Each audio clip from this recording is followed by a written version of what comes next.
इस क्वेश्चन में आपको फाइंड आउट करना है द वैल्यू ऑफ एल्फा। एक सर्कुलर लूप दिया है, रेडियस 20 सेंटीमीटर।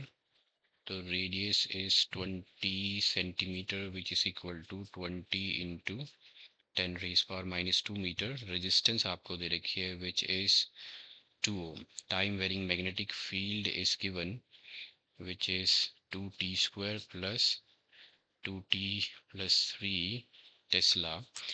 जब टाइम जीरो है तो plane of the loop being perpendicular to the magnetic field है, और time is equal to 3 seconds पे इंड्यूस्ड करंट की वैल्यू आपको दे रखी है। तो इंड्यूस्ड करंट आपको दे रखा है alpha by 50 ampere. Now induced current है, so this induced current is equal to induced EMF by resistance. इसका मतलब आपको फाइंड आउट करनी है इंड्यूस्ड ईएमएफ here.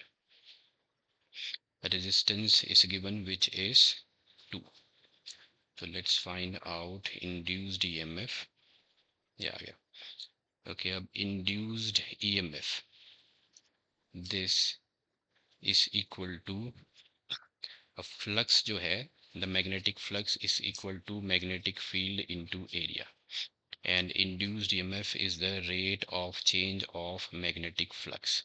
तो इधर मैं अगर magnetic flux डालूं, so this is B into A which gives me induced EMF is equal to A आ जाएगा बाहर, rate of change of magnetic field, तो ये आ जाएगा A into rate of change of magnetic field.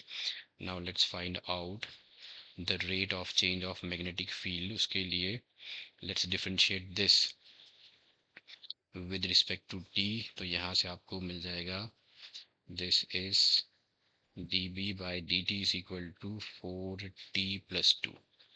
Now ये हम निकाल लेते हैं. Let's find out this at time is equal to 3 seconds. At 3 seconds पे तो 4 इंटू 3 प्लस 2 12 प्लस 2 आ गया 14.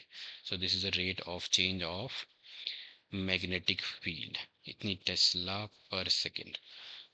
ओके, तो ये आपके पास आ गया rate of change of magnetic field which is 14. So area तो यहाँ लिख लिया मैंने 14. We are going to find out the induced EMF at time is equal to 3 seconds. Area के लिए रेडियस है 20 पाई आर स्क्वायर लगा देंगे इधर. So this is pi into radius है 20 इंटू 10⁻⁻² का square into 14. So this is the induced EMF. Okay, तो इसकी वैल्यू अगर मैं यहाँ पुट कर दूँ, so this is induced EMF जो कि निकल के आया है pi. So pi is 22/7 into r square. So 20 का स्क्वायर इंटू 10⁻⁻² का square into rate of change of magnetic field at time is equal to 3 seconds. 14 नीचे आ गया 2 इज इक्वल टू है, this is equal to alpha upon 50. 2 7 14, 7 7 cancel हो गया. This is 22 into 400 into 10⁻⁻4 is equal to alpha into 50.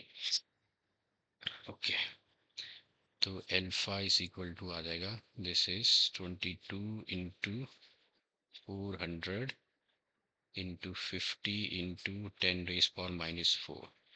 2 2 ये आ गया आपका 88. 1 2 और 3 इंटू 5 कर लेते हैं into 10⁻⁻4. so this is equal to 8 5 are 40, 8 5 are 40 and 8 5 are 40, 44. 3 zeros into 10⁻⁻4, 3 zeros cut गए, तो अल्फा की वैल्यू है that is 44. The value of alpha is 44.